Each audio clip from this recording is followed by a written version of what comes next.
Hey clean freaks and germaphobes, what is up you guys? So a couple of weeks ago I did a video about how to do laundry stripping. It's been really huge all over TikTok and Pinterest, so I decided to give it a try myself. And did I think it worked? Yes. Is it worth the effort of doing it? Yes. But after 2 days of stripping 2 loads of laundry, I just thought there's gotta be an easier way. I had 2 issues with it that I thought were a huge hindrance for me. Number 1, in all the instructions that I've read, you have to let the laundry sit in a bathtub for like 4 or 5 hours so that the water can cool down and they can soak. I have a 2-year-old toddler, and being on high alert, having a bathtub full of laundry, hot water, and laundry detergent with a toddler was kind of a stress for me, number 1. Number 2, you have to then transfer this soaking wet laundry from your bathtub to your washer afterwards. And I'll tell you what, it wasn't light. And the first load, I didn't really squeeze it out too much and it was too heavy for me to lift. I had to have my husband do it because it was way too heavy. The second load, I had to spend 15 minutes wringing out the towels and still had to bring it over a couple of towels at a time because it was just really heavy being loaded with water, and I ended up dripping water all over my rug and it just was a pain. And so I've decided I like the idea of laundry stripping, but I'm never gonna do it like that again. So I'm gonna show you the easy way to do laundry stripping. But first, if you're new to Clean Freak and Germaphobe, we're all about cleaning, organizing, and disinfecting. So if you're new here, consider subscribing and also make sure to hit the notification bell so you'll be notified of our future videos. But without any further ado, the easy way to laundry strip. So the ingredients that you're gonna need, you need borax. All right, you need powdered Tide. And then the third ingredient is this powder in here. I've already thrown the box away and I put it in this container. What's in here is Arm & Hammer Laundry Booster Super Washing Soda. Don't confuse that with Arm & Hammer Baking Soda. They're similar, but they are not the same, and it won't work as well if you try to substitute it with baking soda. So you want to pick up this exactly. Here's what the box looks like. Now, because we are doing this in our washer and not in the bathtub, there's less water in here than I would put in the bathtub, so the quantities are going to be a little bit different. I'm going to add 1/8 cup of the borax.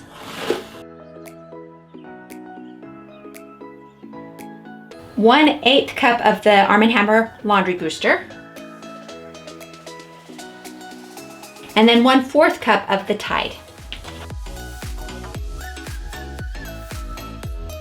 The next step is to add my whatever linens or laundry you're going to add. I have a set of clean sheets here, actually 2 sets. These are my children's, and I'm gonna put them in here.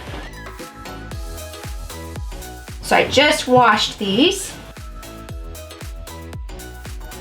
That's all I'm gonna add. I don't wanna overfill it. But what I am gonna do now is I'm just gonna close the lid and let these soak until the water is cold. So that might vary, but it's gonna be somewhere around 4 or 5 hours. Once it's done, I'm going to go ahead and just start the load. It's already got laundry detergent in there, so you don't need to add anything new. The only thing I would recommend that you do differently, if you don't already, is make sure to add an extra rinse at the end so that you can be sure to really rinse out the borax and the laundry booster and the Tide as well. So I'm gonna do that. I'm gonna show you what it looks like after the 4 or 5 hours. I have yet to see, at least with my experience, any of my water to look as disgusting as what I've seen in some of these videos. I think that's partly because when you use colored fabric, I think some of the dye leaks out, and so I personally am only doing like sheets and whites and also towels. As far as laundry stripping, I'm not really gonna be doing my workout clothes or any of my colored fabrics just because I don't want any of that color to leach out. That's my personal preference, although a lot of people have done it and that's fine too. But just be aware that you might lose some of the color through your fabrics. And if you do that, I think it's fine. Just make sure that you don't do some colored fabrics with white color, otherwise you might end up transferring some of that color into your whites. So I'm gonna let this sit. We'll give it 4 or 5 hours. I'll show you what it looks like, and then we'll wash it all the way through, and then I'll show you the final product. So here's the water after it's been sitting for about 5 hours. So what I'm gonna do now is I'm just gonna run the washer just on a regular cycle with an extra rinse.